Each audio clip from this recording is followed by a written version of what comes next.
오늘 하나님께서 여러분들을 예배의 자리로 인도해 주셨습니다. 아멘. 믿으십니까? 내가 스스로 왔다고 생각하십니까? 아닙니다. 물론 내 의지에 의해서 왔지만 철저히 성령 하나님께서 우리의 마음을 또 준비를 시켜주셔서 이 자리에 오신 것입니다. 여러분들 오신 것을 환영하고요. 오늘 여러분들에게 특별히 여러분 자신에게 점수를 매기는 시간 갖겠습니다. 우리가 다른 사람은 점수를 잘 매겨요. 저 사람은 이렇게 훌륭하고, 저 사람은 이런 게 좀 부족하고, 저 사람은 참 멋있다. 이렇게 점수를 나름 매깁니다. 그러나 자기 자신에 대해서는 자기를 보는 관점은 약하다는 것입니다. 그래서 오늘 여러분들에게 특혜를 드리겠습니다. 오늘 자신에게 하나님 앞에서, 사람 앞에서 내 스스로가 보기에 나는 내가 보는 관점입니다. 내가 내 스스로 보는 관점, 나를 이렇게 나는 점수를 주고 싶다 하고 자기 점수를 주시기 바랍니다. 100점 만점입니다. 100점 만점에 난 이 정도는 잘난 사람이야. 90점, 100점 드리세요. 자기한테만 갖는 거예요. 공개는 안 합니다. 그리고 나는 주일날 한 번밖에 못 나오고 기도도 잘 못하고 전도도 못하고 봉사도 못하는데 나는 또 잘 쑥쑥 빠지는데 난 집에서도 인정 못 받고 돈도 많이 못 벌어오고 살림도 잘 못하는데 나는 한 30점 될까? 그건 개인차입니다. 알아서 점수를 매겨보시기 바랍니다. 자, 점수 매기셨나요? 매기셨으면 좀 끄떡끄떡 좀 해주세요. 네, 매기셨습니다. 자, 매기시고 왜 이 자기 자신에게 점수를 드렸냐 하면 오늘 말씀이랑 연관이 되기 때문입니다. 아직 나 자신에게 점수 안 매기신 분은 빨리 매기세요. 비밀이긴 하지만, 자, 오늘 왜 그렇게 점수를 매기라고 했냐. 오늘 포도원 품꾼의 비유가 나옵니다. 이 포도원 품꾼의 비유가 나오기 전에 오늘 여러분들이 읽은 마태복음 20장은 포도 품꾼의 비유입니다. 천국을 우리가 아직 가보지 않았기 때문에 천국이 어떤 나라인지, 천국이 어떤 곳인지는 아무도 모릅니다. 가보신 분 있으십니까? 없으시죠? 그래서 성경에 온통 비유를 통해서 이렇게 비유를 통해서 천국이 이런 것입니다 라고 소개하고 있습니다. 오늘 20장의 포도원 품꾼의 비유가 나오기 전에 그 앞장 19장에 베드로 이야기가 잠깐 나오는데요. 이 이야기를 하고 20장을 오늘 설교해야 여러분들이 은혜가 더 될 것입니다. 그 마태복음 19장 후반부에 어떤 내용이 나오냐면 어떤 부자 청년이 있습니다. 부자 청년이 하루는 예수님께 찾아와서 예수님, 내가 영생을 얻고 싶은데 어떻게 해야 영생을 얻을 수 있습니까? 다시 말하면 천국에 내가 어떻게 해야 갈 수 있습니까? 라는 질문을 합니다. 예수님이 이렇게 이야기합니다. 모든 계명을 다 지켜라. 네, 제가 어려서부터 계명을 다 지켰습니다. 여기서 말하는 10계명을 말하는 거죠. 계명을 다 지켰습니다. 그럼 한 가지 부족한 것이 있다. 분명히 제가 아까 부자 청년이라고 성경에 나온 겁니다. 19장에 부자 청년입니다. 돈이 많았겠죠. 그러니까 아마 부자 청년이라고 표현했던 것 같고요. 그럼 너에게 있는 이 재산을 다 팔아서 가난한 자에게 나눠주고 너는 나를 따르라 했습니다. 어떻게 했을까요? 따랐을까요? 못 따랐다고 합니다. 네, 고개를 끄덕끄덕 이렇게 해주시니까 참 감사합니다. 못 따랐습니다. 근심하고 돌아갔더라 라고 이야기합니다. 왜? 천국 가고 영생 얻는 것보다 그 물질이 더 중요하게 여겼던 청년인 것 같습니다. 영생을 얻을 수가 없는 것입니다. 그래서 결국은 그는 근심하고 돌아갔고 그렇게 예수님이 비유합니다. 천국이 낙타가 바늘기 들어가는 것보다 더 어렵다라고 비유하시고 바로 오늘 품꾼의 비유가 나오는 것입니다. 이것을 여러분들이 연결해서 잘 들으면 더 은혜가 될 건데요. 자, 영생을 얻을 것인데 어떻게 하면 영생을 얻을 것인가? 그러면서 19장 30절에 이렇게 말씀하고 있습니다. 그러나 먼저 된 자가 나중되고 나중된 자가 먼저 될 자가 많으니라. 그리고 오늘 이 포도원 비유가 나오는 것입니다. 자, 잘 듣기 바랍니다. 먼저 된 자 나중되고 나중된 자가 먼저 된 자가 많을 것이라고 오늘 그렇게 단서를 붙였습니다. 그리고 20장으로 왔습니다. 자, 오늘 본문을 통해서 포도원 품꾼의 비유를 한번 살펴보겠습니다. 어떤 주인이, 여기서 어떤 주인이라는 것은 하나님을 말하는 것입니다. 어떤 주인이 이른 아침에 나가서 품꾼들, 일꾼들이요. 품꾼들은 저와 여러분들입니다. 더 정확히 말하면 제 세상에 있는 사람, 아직 구원받지 못한 사람들을 표현하고 있습니다. 우리 모두 다 포함인 것입니다. 이른 아침에 그들을 찾아 나섭니다. 장터로 나갑니다. 이 주인이 장터로 나가서 그들한테 이제 포도원에 들어가서 너희들 열심히 일해라. 그러면 내가 한 데나리온은 하루 일당 노동자의 하루 품삯입니다. 10만 원으로 일단 제가 기준을 정할게요. 성경에 10만 원은 없습니다. 혹시 성경에 집에 가서 열심히 찾는데 10만 원이 없네, 우리 목사님 이단인가, 그러지 마시고 제가 정한 겁니다. 노동자의 품삯 10만 원.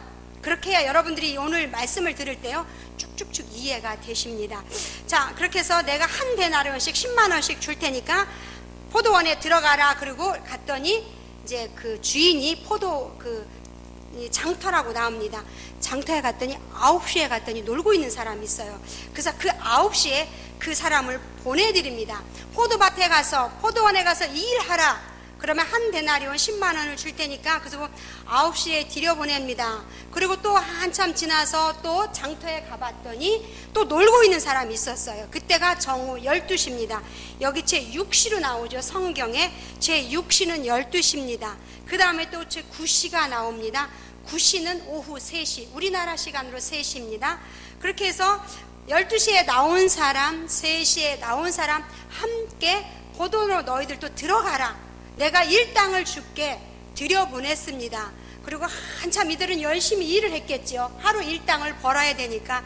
그리고 혹시 주인이 늦은 시간에, 여기 보니까 11시라고 되어 있습니다.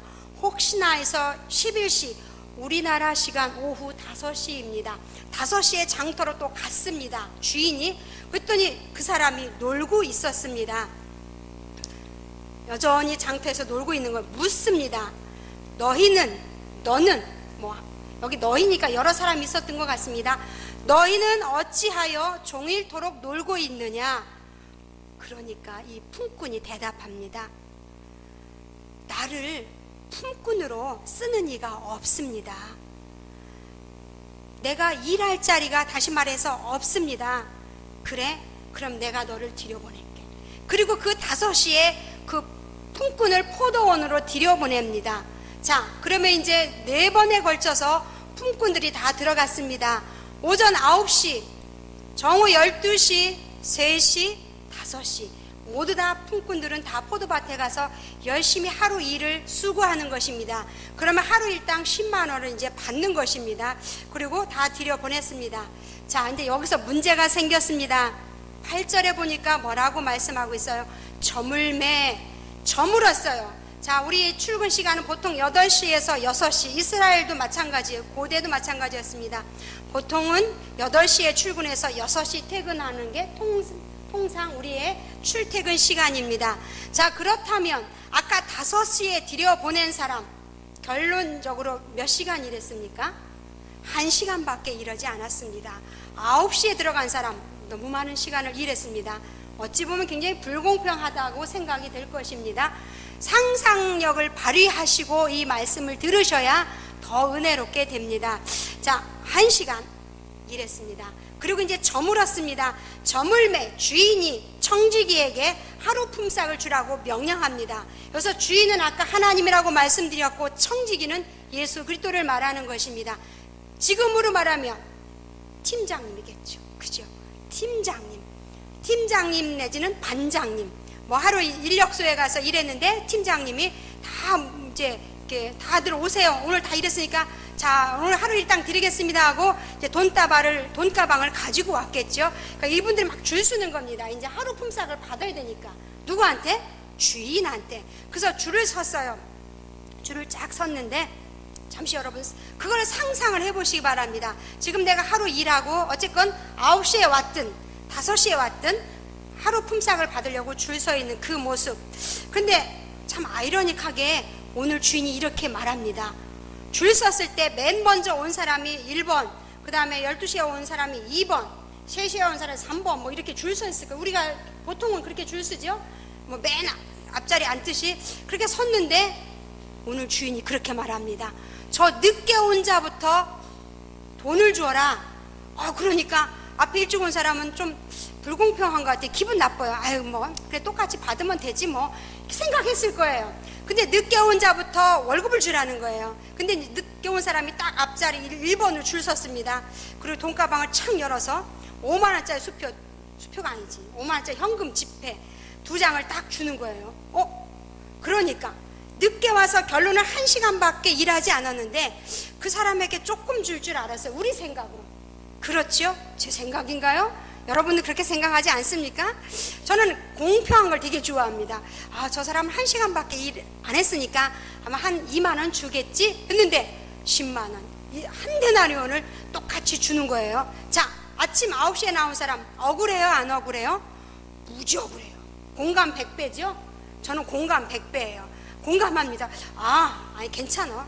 저분은 똑같이 하루 일당 10만 원을 주니까 나는 아침 9시부터 일했으니까 나는 한 20만 원 주겠구나 생각하지 않았겠어요? 그쵸? 나는 20만 원 주겠지. 똑같이 5시에 와서 1시간 일한 사람도 10만 원, 12시에 온 사람도 10만 원, 3시에 온 사람도 10만 원. 아침 9시부터 왔는데 나는 더 줄 줄 알았는데 똑같이 10만 원을 주는 것입니다. 그랬더니 여전히 저와 같은 사람이었나 봐요. 불평합니다. 누구에게? 주인에게. 아니 왜 저 와서 늦게 와서 5시에 와서 퇴근하기 전 1시간 전에 와서 1시간 일했는데 왜 똑같이 한 데나리온을 줍니까? 왜? 그리고 나는 더 줘야지요. 저 사람을 적게 주든지 나를 더 주든지 해야 공평한 거 아닙니까? 이거는 형평성에 어긋나는 거 아닙니까? 라고 불평합니다. 이게 우리의 모든 사람들의 가지고 있는 특징일 것입니다. 그러나 주님은 그렇게, 주인은 말씀합니다. 나는 너희에게 공정하게 그러니까 불공정하게 한 것이 없다. 너희는 처음부터 나와 약속하지 않았느냐? 한 데나리온씩 주기로. 아멘. 늦게 오든 일찍 오든 한 데나리온씩 주기로 약속한 거다. 나중에 온 자들에게 내가 준 것은 내 마음이다. 그런데 왜 선한 나를 악하다 하느냐라고 이 주인이 앞에서 불평했던, 누가 불평했을까요? 아마 제일 많이 불평한 사람이 오전 9시 할렐루야. 지금 여러분들이 눈을 반짝반짝 귀를 쫑긋하고 듣고 있기 때문에 쪽쪽쪽 들어오는 것입니다. 성가대가지고 눈이 빛이 나서 제가 쳐다볼 수가 없어요. 너무 거룩하고 막 빛이 나가지고. 그렇습니다. 제일 많이 불평한 사람이 아침 9시에 온 사람일 것입니다. 그렇다면 자, 그래서 오늘 그 말씀이 오늘 30절 19장 30절과 여러분들이 읽은 마지막 16절에 그게 나옵니다. 나중된 자로서 먼저 되고 먼저 된 자로서 나중되리라 하고 설명하시는 것입니다. 이게 오늘 포도원 비유인 것입니다. 자, 이게 여러분들 말씀 속에 굉장히 아이러닉할 수 있었을 것입니다. 이게 도대체 뭐지? 나중에 온 사람이 나보다 더 훌륭하게 된다는 건가? 이런 생각도 많이 하셨을 텐데요. 여기서 나온 말씀, 이 말씀이고요. 자, 그렇습니다. 오늘 은혜의 영역에서 보면 먼저 왔건 나중에 왔건, 내가 먼저 예수를 믿었건 늦게 믿었건 우열의 차이를 계산할 수 없다는 것입니다. 아멘. 먼저 믿었거나 나중 믿었거나 은혜라는 것입니다. 은혜의 영역에서 볼 때 먼저 믿은 자가 나중 믿은 자에게 어떠한 자랑거리, 어떠한 것을 행사할 수 없다는 것입니다. 자, 이것을 잘 생각하시고 이것을 더 잘 이해하기 위해서 제가 잠시 누가복음 15장으로 잠시 떠나겠습니다. 누가복음 15장, 아니 성경은 피지 마세요. 잘 아실 것입니다. 누가복음 탕자 비유입니다.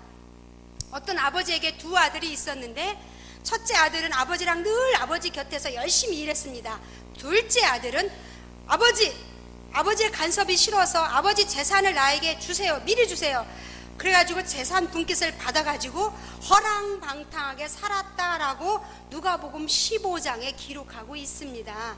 그래서 돈을 다 써버리고 이제 돼지가 먹는 지엽 열매도 못 먹을 신세가 되었지요. 그래서 집으로 돌아왔는데 아버지가 그를 끌어안고 소도 잡고 그 다음에 금가락지도 씌우고 옷도 입힙니다. 그랬을 때 큰아들, 항상 함께 있었던 아버지 곁에 있었던 큰아들은 불만이 입이 이렇게 나온 거예요.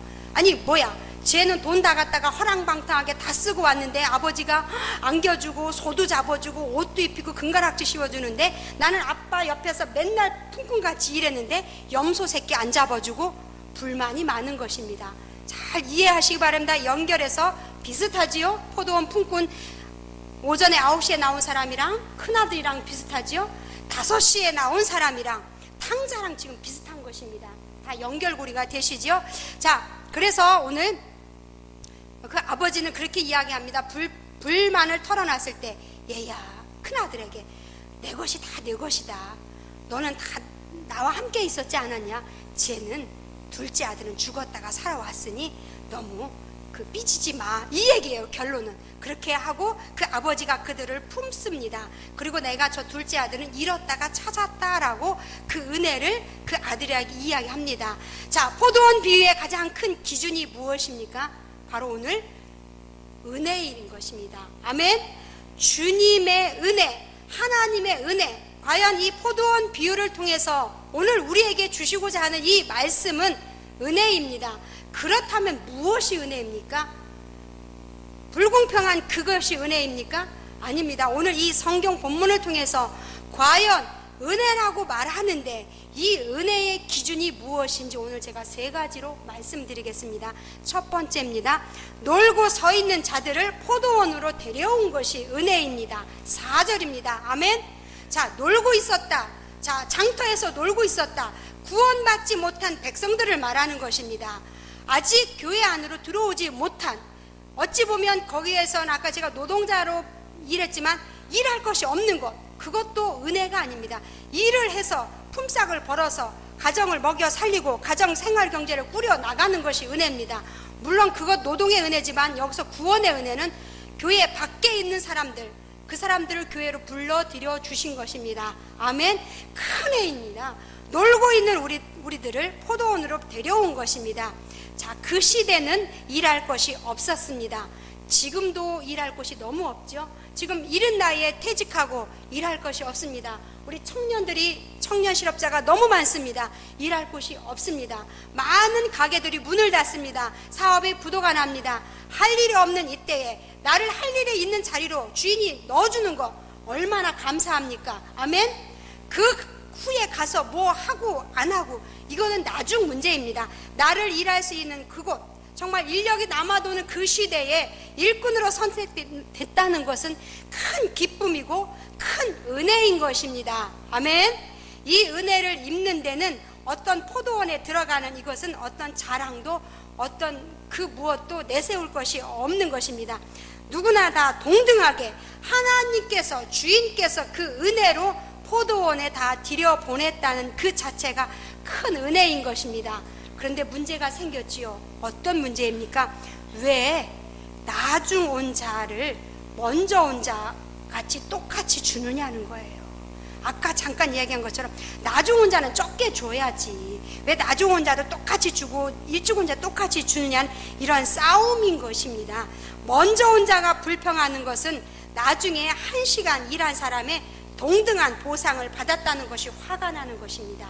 이게 우리 모든 이성을 가진, 우리의 모든 재성을 가진 우리들의 모습입니다. 저 사람은 조금 주고 나는 많이 받아야 돼요. 이게 공평하다고 대부분은 생각합니다. 자, 그 탕자 비유에서 아까 잠깐 제가 말씀드렸죠. 탕자 비유에서 아버지의 입장을 지금 생각해 보겠습니다.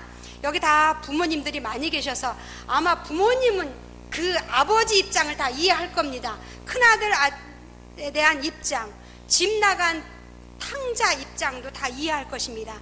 그러나 아직 결혼하지 않은 청년들은 아마 그 큰아들은 둘째 아들이 죽이고 싶게 미울 거예요. 쟤는 아버지 세상 가다 다 탕진하고 왔거든요. 근데 아버지가 감싸 안고 막 소잡아주고 금가락지 끼워주거든요. 분이 나겠죠. 그죠? 자, 이런 모습 속에서 과연 아버지는 무엇일까요? 아버지는, 아버지 입장에서 지금 보겠습니다. 아버지 입장에서는 둘 다 자식이라는 은혜인 것입니다. 아멘. 아버지 입장에서 보면 둘 다 종이 아니라 자식이라는 입장인 것입니다. 이게 은혜의 기준인 것입니다. 다 털어먹고 왔든 다 방탕하고 왔거든 자식은 자식인 것입니다. 아멘. 여러분들 세상에서 방황하다가 오늘 이 자리에 오셨을지라도 하나님, 주인 되신 하나님은 여러분들을 환영합니다. 아멘. 네가 아무리 세상에서 정말 내가 열심히 하려고 주님 빠이빠이 하고 갔을지라도 돌아오시기만 하면 하나님은 기뻐한다는 것입니다. 아멘. 그런 의미에서 오늘 처음 오신 분은 수지 마셨습니다. 아멘. 아멘입니다. 어쨌든 아버지 입장에서 보면 둘 다 아들이라는 기준, 주인 입장에서 보면 아침 9시에 와서 일한 사람이나 5시에 와서 일한 사람이나 똑같이 주인 입장으로 볼 때는 다 사랑하는 품꾼들이라는 것입니다. 이게 공평성입니다. 아멘. 자, 두 번째입니다.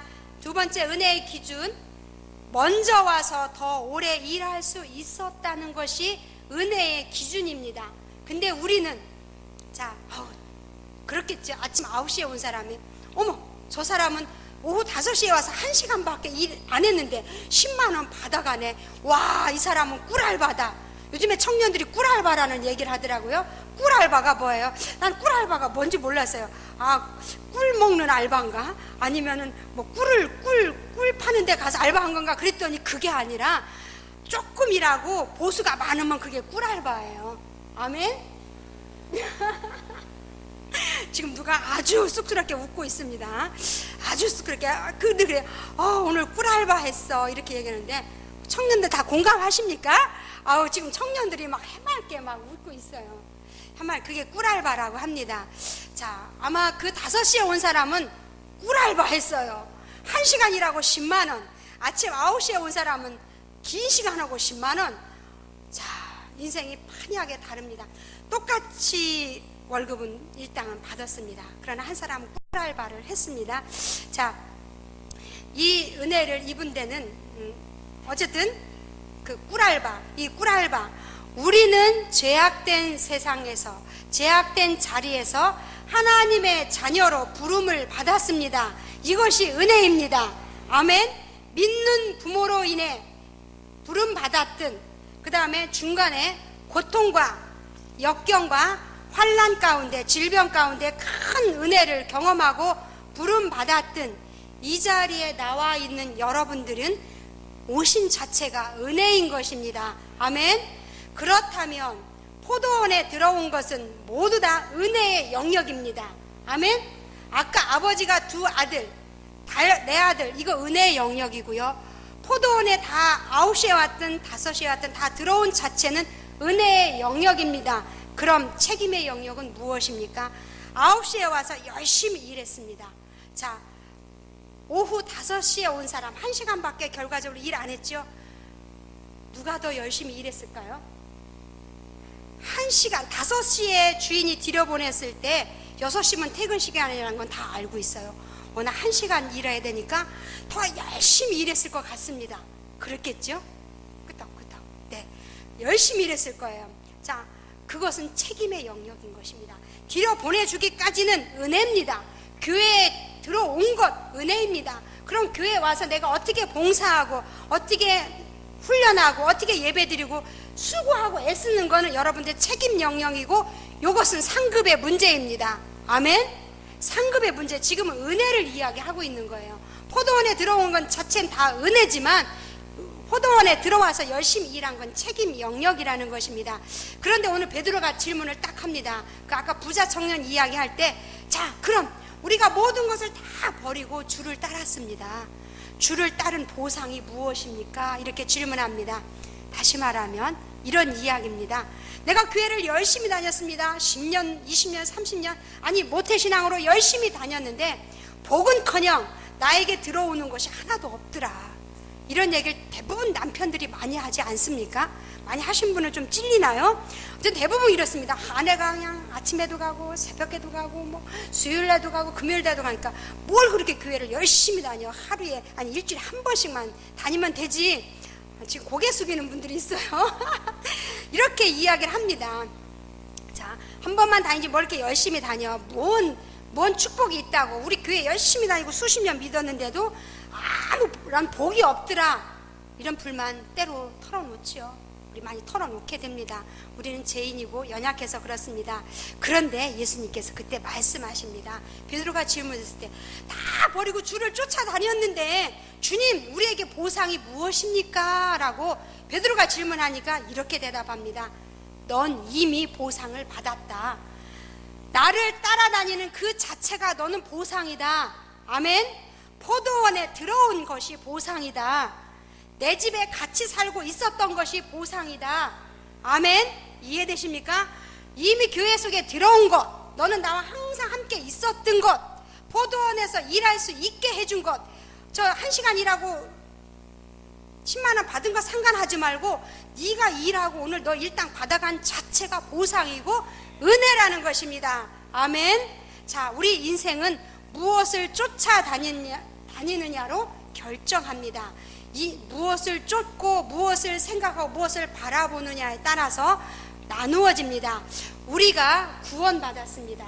우리는 다 포도원에 들어온 자입니다. 아멘. 믿으시면 크게 아멘. 이미 여기에 앉아 계신 분은 이미 구원의 자리, 포도원에 다 들어온 자들입니다. 그렇다면 우리가 오늘 생각해야 될 문제가 있습니다. 의와 진리와 거룩을 쫓고 지금 살고 있다면 이미 여러분들은 상을 받는 사람들입니다. 아멘. 세상의 죄와 유혹과 탐심을 쫓고 있다면 이미 벌을 받고 있다고 할 수 있을 것입니다. 아멘. 다 접수하셨죠?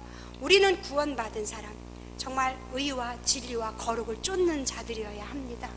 누가 해서라고 하는 게 아니라 내가 구원받았기 때문에, 포도원에 들어왔기 때문에 열심히 의와 진리와 말씀과 기도를 쫓아가는 삶을, 이것은 이미 상을 받은 사람들입니다. 여러분들은 이미 상을 받은 사람들이고요, 죄와 유혹을 쫓으면 이미 그건 상을 받지 못한 것입니다. 아멘. 네, 그것이 바로 오늘 두 번째 기준의 은혜인 것입니다. 세 번째입니다. 나중 온 자들부터 품삯을 주었다는 것이 은혜입니다. 8절에 이렇게 기록하고 있습니다. 주인이 이르되 나중 온 자로부터 시작하여 먼저 온 자까지 삭슬 주라. 그렇게 말씀하고 있습니다. 나중 온 자부터 먼저 주고 똑같이 품삯을 주셨다는 것입니다. 하나님의 복은 이렇습니다. 내가 무엇을 열심히 확실하게 해서 얻어지는 것, 이것은 세상 논리와 다를 게 없어요. 내가 열심히 해서 많이 얻는 것은 세상의 축복이나 세상의 논리 다를 게 없죠. 당연한 것입니다. 그것은, 그 복은 당연한 것입니다. 왜냐하면 내가 열심히 했기 때문에 그 대가를 받는 것입니다. 자, 그렇다면 오늘 다시 성경으로 돌아갑니다. 5시에 와서 1시간밖에 일하지 않은 사람, 자, 품삯을 하루 일당 10만 원을 받은 것도 감사하겠죠. 너무너무 감사하겠죠. 감사한 데다가 1시간만 일한 꿀알바를 했기 때문에 이 품꾼은 굉장히 기뻤을 거예요.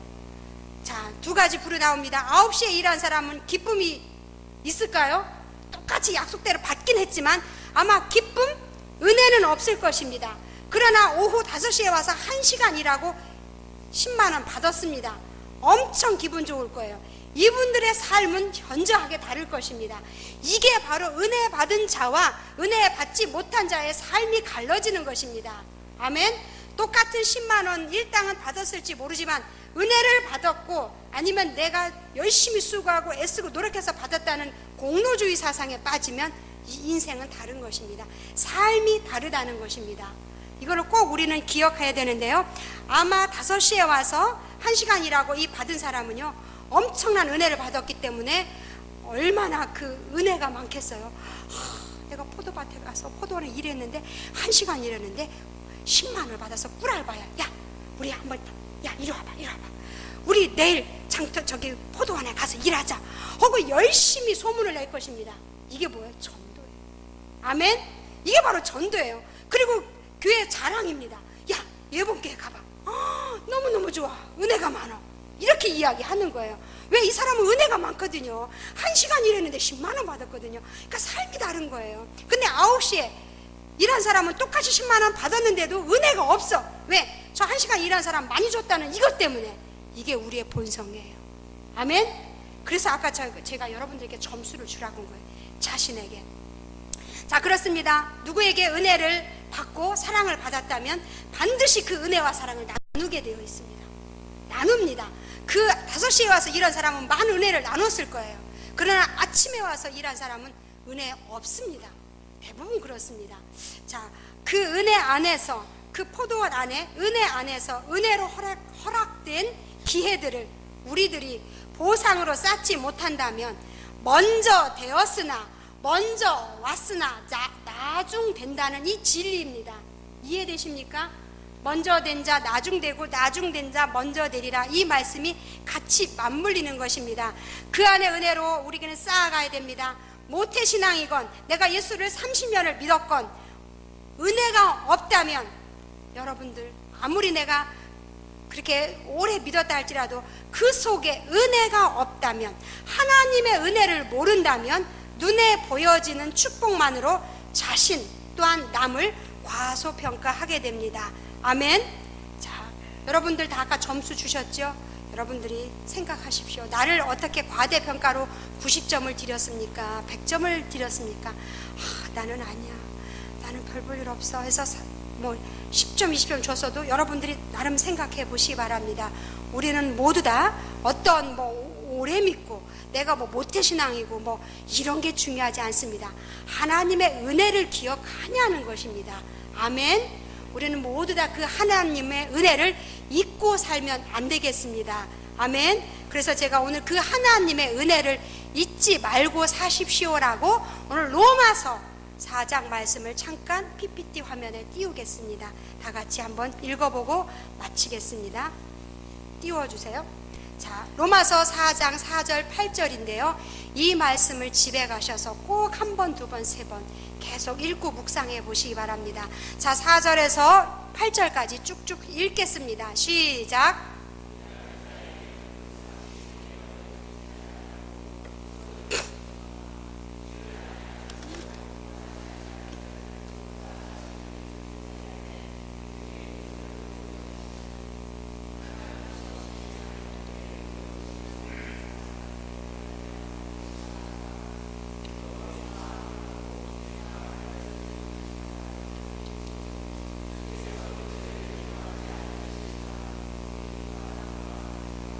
아멘.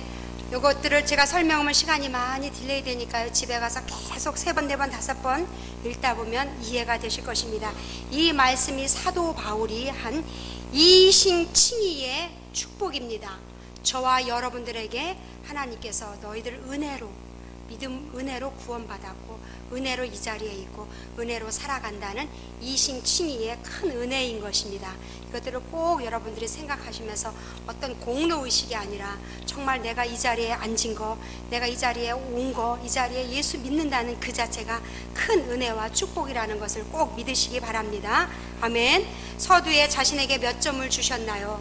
혹시 나는 포도원에 9시에 나온 사람은 아닙니까? 둘째 아들 탕자가 아니라 첫째 아들로서 아버지 옆에서 열심히 일한 품꾼이라고 생각하지는 않습니까? 내 인생의 기함과 내가 애써 책임져야 할 사명들을 잘 감당하여 거룩한 성도로서 살아가기를 간절히 축복합니다. 아멘. 기도드리겠습니다.